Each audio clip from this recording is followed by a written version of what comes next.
आज की इस वीडियो में हम डिस्कस करेंगे कोलेस्ट्रॉल को और देखेंगे कोलेस्ट्रॉल के टाइप्स को। और जो मेन फोकस रहेगा वो हमारा कुछ ऐसी ग़िज़ाओं पे होगा जिनको इस्तेमाल करने से हम कोलेस्ट्रॉल के लेवल को कंट्रोल कर सकते हैं। सबसे पहले तो हम समझते हैं कि कोलेस्ट्रॉल क्या चीज़ है। असल में कोलेस्ट्रॉल को आप समझने के लिए यूँ समझ लें कि ये एक किस्म की चिकनाई है, यानी कि ये एक फ़ैट है जो कि आपके बॉडी के अंदर होती है। अब हम देखते हैं कि ये फ़ैट कहाँ से प्रोड्यूस होती है। जो तकरीबन 80% of the fat is produced from the liver and the other organs and the cells in within the body. यानी कि एक इंसानी जिस्म के अंदर सबसे ज़्यादा जो फैट आ रही होती है वो इसके लिवर से आ रही होती है, यानी कि जो कोलेस्ट्रॉल होता है वो। आज की इस वीडियो में हम डिस्कस करेंगे कोलेस्ट्रॉल को, देखेंगे कोलेस्ट्रॉल के टाइप्स को और उसके साथ मेन फोकस हमारा रहेगा कुछ ऐसे फूड्स पे, यानी कि कुछ ऐसे ग़िज़ाओं को डिस्कस करेंगे जिनको इस्तेमाल करके कोलेस्ट्रॉल के लेवल को कम किया जा सकता है या इसको with in a normal range रखा जा सकता है। सबसे पहले देखते हैं हम कोलेस्ट्रॉल बॉडी में आता कहाँ से है। कोलेस्ट्रॉल के बॉडी के अंदर आने के दो सोर्सेज है, जिसका सबसे मेन सोर्स है यानी कि जो 80% इसका सोर्स है वो है लिवर से आता है और ये बॉडी ऑर्गन से और बॉडी सेल से प्रोड्यूस होता है। और इसके अलावा जो बाकी 20% पोर्शन है वो हमारी डाइटरी इंटेक से आता है, यानी कि हम जो भी चीज़ खा रहे होते हैं उसमें जो मौजूद फैट्स या ट्रांस फैट्स या उसमें जो भी चिकनाई वाली लिपोप्रोटीन्स वाली चीज़ें होती हैं वो अल्टीमेटली कोलेस्ट्रॉल की तरफ लीड करती हैं। अब हम देखते हैं कि कोलेस्ट्रॉल के टाइप्स कितनी हैं। बेसिकली कोलेस्ट्रॉल की दो टाइप्स हैं, एक को कहते हैं बैड कोलेस्ट्रॉल और एक को कहते हैं गुड कोलेस्ट्रॉल। बैड कोलेस्ट्रॉल को अगर टेक्निकली देखा जाए तो इसको कहते हैं लो डेंसिटी लिपोप्रोटीन्स यानी कि एलडीएल, और अगर गुड कोलेस्ट्रॉल की बात की जाए तो इसको कहते हैं एचडीएल यानी कि हाई डेंसिटी लिपोप्रोटीन्स। अब होता यह है कि जो हाई डेंसिटी लिपोप्रोटीन्स है यानी कि गुड कोलेस्ट्रॉल है, इसका लेवल बॉडी के अंदर higher than the normal value होना चाहिए और ये हेल्प करता है to eliminate the bad cholesterol from the body.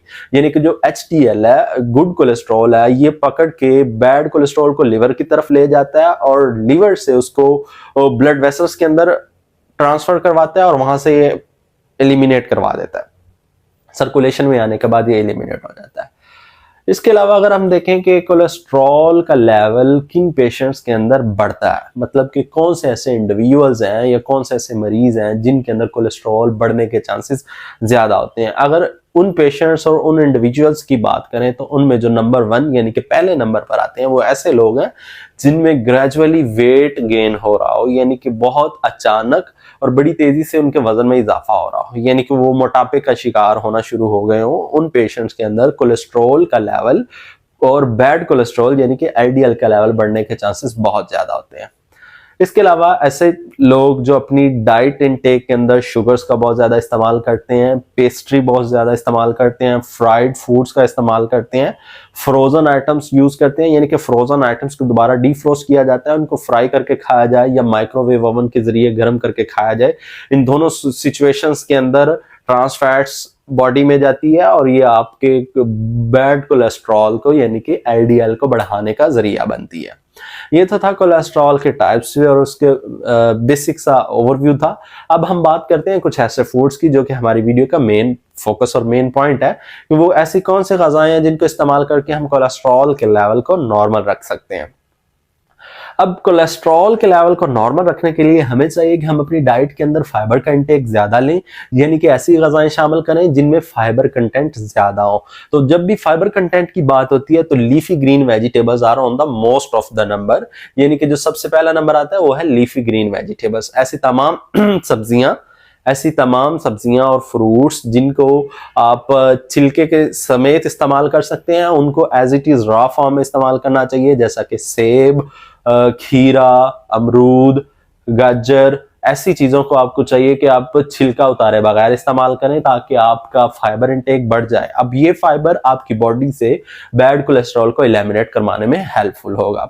अब सेकंड नंबर पे आते हैं। दूसरे नंबर पे देखा जाए कि हम हाई कोलेस्ट्रॉल लेवल वाले पेशेंट्स के अंदर प्रोटीन इंटेक कम करवा देते हैं in the form of whole dietary items और in the form of meat, red meat, चाहे वो मटन हो चाहे वो बीफ हो, और अगर हम नॉन मुस्लिम्स की बात करें तो उनमें पॉर्क भी आता है। इसके अलावा जब हमें प्रोटीन की तो बॉडी में बहुत जरूरत होती है, जब हम प्रोटीन का intake in the form of meet और चिकन और बीफ हम रुकवा देते हैं, अवॉइड करवा देते हैं, तो हमें किसी न किसी तरीके से तो प्रोटीन की जरूरत होती है। तो हम कोशिश करनी चाहिए इन पेशेंट्स को कि अपनी डाइट के अंदर दालों का इस्तेमाल बढ़ा दें, लिग्यूम्स यानी कि फलीदार जो सब्जियां हैं या लिग्यूम्स जितने भी नट्स वगैरह हैं उनका इस्तेमाल बढ़ा दें। अब होता यह है कि जितने भी फलीदार चीजें हैं या ये जो लिग्यूम्स वगैरह हैं, दालें हैं, इन दालों के अंदर प्रोटीन का भी रिच सोर्स मौजूद होता है और इसके साथ साथ फाइबर भी अच्छी क्वांटिटी में मौजूद होता है।